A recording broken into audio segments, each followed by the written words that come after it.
लोकसभा चुनाव के आगाज के बाद एक और जहां एनडीए ने सीट का बंटवारा कर दिया है, तो वहीं महागठबंधन में अभी तक सीटों का बंटवारा नहीं हो पाया है। राजद सुप्रीमो लालू प्रसाद ने कई सीटों पर टिकट बांट दिया है। इसके बाद महागठबंधन में एक बार फिर दरार पड़ती नजर आ रही है। कांग्रेस और राजद पर परिवारवाद के आरोप भी लग रहे हैं। जदयू के प्रदेश अध्यक्ष उमेश कुशवाहा से बातचीत की है संवाददाता अभिषेक ने। पार्टी का मामला है, इस पर तो विशेष रूप से के अंदर में हम क्या माने रखेंगे, लेकिन आप जान लीजिए जो ये दोनों दल, तो मैं साफ से क्लियर करना चाहता हूं आपको कि जो अपने परिवार से अलग निकल नहीं सकते हैं वो भला देश की जनता के लिए, राज्य की जनता के लिए क्या सोचेंगे? कुछ नहीं करेंगे, समझे? वो तो यही हाल होना है।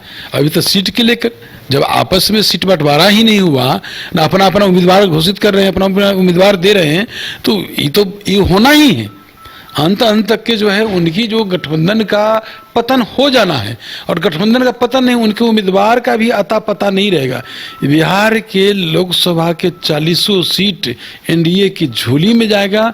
यहाँ हम सबों के नेता माननीय मुख्यमंत्री नीतीश कुमार जी के नेतृत्व में यहाँ है, और प्रधानमंत्री नरेंद्र मोदी जी के नेतृत्व में पूरे देश में एक लहर है। सभी जगह की जनता ने मन बना लिया है। बिहार की जनता तो पूरा मन बनाए हुए। 40 सीट जो है वो हमारे जो एनडीए गठबंधन है। नवादा से राजद के सिंबल पर श्रवण कुशवाहा चुनाव लड़ेंगे। श्रवण कुशवाहा को लालू प्रसाद यादव ने सिंबल दिया है। सिंबल मिलने पर श्रवण कुशवाहा ने कहा कि राजद गरीबों की पार्टी है, दलित, अल्पसंख्यक सभी लोगों का ख्याल इस पार्टी में रखा जाता है। पूरे बिहार में पिछड़ों, अति पिछड़ों, दलित, महादलित, अल्पसंख्यक सभी लोगों को ख्याल रखकर टिकट दिया जा रहा है, क्योंकि ये गरीब की पार्टी है। भाजपा की तरह पार्टी नहीं, सभी को ले दे के चलती है। और यह आज माननीय बड़े भाई लालू प्रसाद यादव जी, भाई तेजस्वी जी, हम लोगों के गार्जियन आज यह साबित कर दिए कि नहीं, यह गरीब की पार्टी है। और आने वाला समय में 2025 में भाई तेजस्वी यादव मुख्यमंत्री होंगे, इसे कोई रोक नहीं सकता। क्षेत्र को लेकर क्या कुछ काम होगा? देखिए, क्षेत्र में हमारा जो नवादा जिला से आते हैं हम, और नवादा जिला में प्रत्येक बार बाहरी उम्मीदवार जीत कर आया है। और आज पूरे जिला का एक मांग था कि नवादा का ही बेटा नवादा का नेता हो। बिहार सरकार के पूर्व मुख्यमंत्री जीतन राम मांझी नामांकन के पहले अयोध्या में श्री रामलला के दर्शन करेंगे। मांझी ने कहा है कि 23 मार्च को अयोध्या में वो रामलला के दर्शन करेंगे। उसके बाद 28 तारीख को गया लोकसभा क्षेत्र से अपना नामांकन दाखिल करेंगे। वहीं उन्होंने महागठबंधन में बिना सीट बंटवारे को लेकर टिकट बांटने के मामले पर कहा कि इंडिया गठबंधन ताश के पत्ते की तरह बिखर जाएंगे। आज अयोध्या जो बन गई है, अयोध्या सिर्फ रामलला ही वहाँ नहीं विराजे।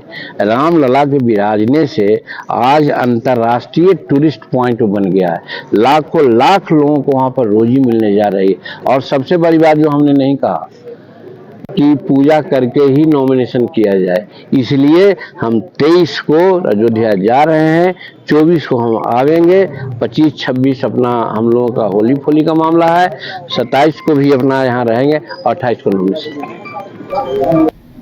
बाबू वीर कुंवर सिंह की तुलना मल्लिकार्जुन खड़गे से करने पर पप्पू यादव निशाने पर हैं। कांग्रेस में विलय के साथ ही पप्पू यादव के बयान की जमकर आलोचना हो रही है। न्यूज बाइस्कोप से बातचीत करते हुए भाजपा नेता उपेंद्र चौहान ने भी नाराजगी व्यक्त की। राजनीति में बयानों के अलग अलग मायने हैं, और ऐसे में लोकसभा का चुनाव है, नेता दल बदल तो रहे हैं, लेकिन बयानों में कहीं ना कहीं वो मर्यादा नहीं रख पा रहे हैं। ऐसा आम सभाओं में भी आपने देखा होगा। लेकिन जिस तरीके से जन अधिकार पार्टी सुप्रीमो पप्पू यादव अपने दल के साथ कांग्रेस में विलय करते हैं, और खड़गे जी यानी कि जो राष्ट्रीय अध्यक्ष है कांग्रेस के, उनको वीर कुंवर सिंह की संज्ञा देते हैं। इस पूरे मामले पर कितने या किस तरीके से इस पूरे मामले पर सियासत अब गर्म है कि क्या वाकई मल्लिकार्जुन खड़गे को वीर कुंवर सिंह कहना कितना जायज़ है, इस मामले पर हमारे साथ उपेंद्र चौहान जी हैं। सर, सबसे पहले तो बहुत बहुत स्वागत है न्यूज़ बाइस्कोप में। जिस तरीके से पप्पू यादव जी ने मल्लिकार्जुन खड़गे के साथ जाते ही कहा कि आप तो वीर कुंवर सिंह के समान हैं, वीर कुंवर सिंह जैसे हैं, या वीर कुंवर सिंह हैं, तो इसके क्या मायने निकाले जाए? देखिए, यह तो वीर कुंवर सिंह जी का सम्मान है। बाबू वीर कुंवर सिंह जी स्वतंत्रता आंदोलन के महान योद्धा थे।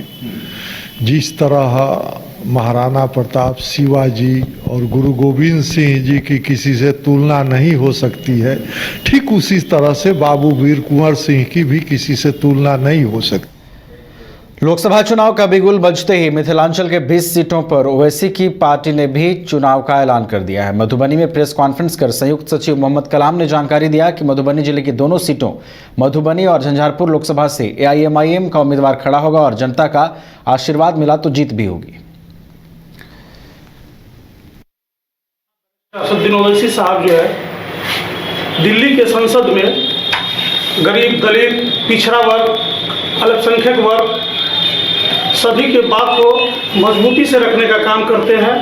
एमआईएम पार्टी जो है मधुबनी भी लड़ेगी, सीतामढ़ी भी लड़ेगी, झंझारपुर भी और समस्तीपुर, कुल मिलाकर पूर्व का जो घोषणा था कि 11 सीट पे लड़ेंगे, अब वो बढ़कर 20 सीट पे हो गई है। इंटर की पढ़ाई कहां करें, कैसे होगी परीक्षा? बिहार के लगभग सभी कॉलेजों के छात्रों का यही हाल है। संशय बरकरार है कि पटना के लगभग सभी कॉलेजों के छात्र छात्राओं ने मिलकर पहले जदयू दफ्तर में जमकर प्रदर्शन किया तो वहीं राजद के कार्यालय के बाहर अपनी समस्या रखी। समाधान न होता देख सभी प्रदर्शनकारियों ने बीजेपी दफ्तर के बाहर प्रदर्शन करते हुए उप मुख्यमंत्री सम्राट चौधरी के काफिले का भी घेराव किया। किसी तरह गाड़ी से उतरकर डिप्टी सीएम प्रदेश कार्यालय पहुंचे, जहां उन्होंने प्रदर्शनकारियों की बातें सुनी। इस दौरान बीरचंद पटेल पर घंटों सड़क जाम की स्थिति बनी रही। उप मुख्यमंत्री के आश्वासन के बाद प्रदर्शनकारी छात्र छात्राएं शांत हुई।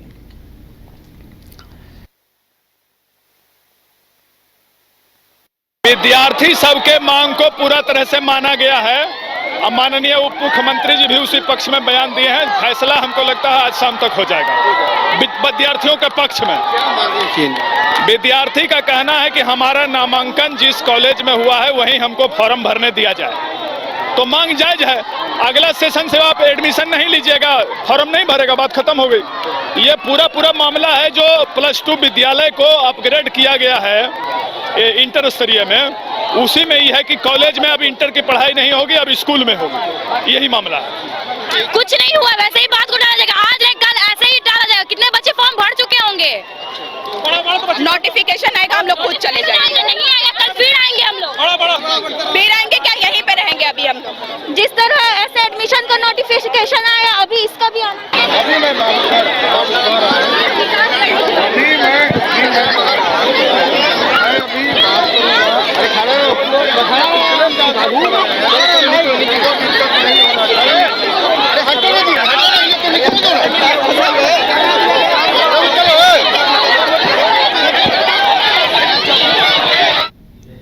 जहानाबाद अनुमंडल कार्यालय में मखदूमपुर प्रखंड प्रमुख का चुनाव कराया गया, जिसमें किरानती देवी विजयी हुई। पहले के प्रमुख नीति कुमारी प्रखंड प्रमुख थे, लेकिन सही ढंग से कार्य नहीं करने के कारण उनके खिलाफ पंचायत समिति सदस्यों द्वारा विश्वास प्रस्ताव लाया गया, जिसके बाद अनुमंडल कार्यालय में अनुमंडल पदाधिकारी के देखरेख में चुनाव कराया गया, जिसमें किरानती देवी को 18 मत प्राप्त हुए, वहीं नीति देवी को 12 मत प्राप्त हुए। 6 मत से किरानती देवी विजय घोषित की गई। वहीं उप प्रमुख भी अपने कुर्सी को नहीं बचा पाए। उप प्रमुख के चुनाव में पुष्पा देवी 3 वोट से विजयी घोषित की गई। इसके पहले रणवीर कुमार उप प्रमुख थे, लेकिन सही ढंग से कार्य नहीं करने के कारण पंचायत समितियों द्वारा इन पर अविश्वास प्रस्ताव लाया गया, जिसमें वोटिंग कराया गया, जिस पर पुष्पा देवी को 16 मत और रणवीर कुमार को 13 मत प्राप्त हुए।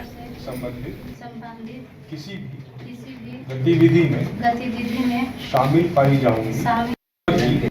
इन सभी को आज सुबह भी हम लोग वापस से ब्रीफ कर दिए थे कि किसी कारण से जो बाद में इनवैलिड होते हैं वोट और बाद में विवाद होता है, कोर्ट तक जाता है मामला, तो वैसी परिस्थिति नहीं आए, इसलिए इन लोगों को हम लोग बहुत सरल भाषा में अच्छे से बताए प्रमुख और उप प्रमुख कौन कौन बने और दोनों को कितना वोट। 30 पंचायत समिति सदस्यों ने आज वोट का अपना बैलेट का उपयोग किया, जिसमें प्रमुख के लिए किरंती देवी जिन्हें 18 वोट प्राप्त हुए उन्हें विजेता माना गया और नीतू देवी को 12 मत प्राप्त हुए। तो ये प्रमुख के लिए ये 18 और 12 कुल 30 वोट किस तरह से पड़े। 18 वोट प्राप्त करने के बाद किरंती देवी को विजेता माना। और होली पर्व को लेकर बेतिया जिले के मझौलिया थाना परिसर में शांति समिति की बैठक का आयोजन किया गया और शांति समिति की बैठक में होली को किस तरीके से शांतिपूर्वक मनाया जाए इस बात पर चर्चा हुई। बैठक में पुलिस निरीक्षक सह थानाध्यक्ष अखिलेश कुमार मिश्र ने उपस्थित जनप्रतिनिधियों से कहा कि होली में डीजे पूर्ण रूप से प्रतिबंधित रहेगा और आचार संहिता के चलते होली मिलन समारोह नहीं होगी। उन्होंने कहा कि आपसी भाईचारा और सद्भाव से होली पर्व को सभी को मनाना चाहिए।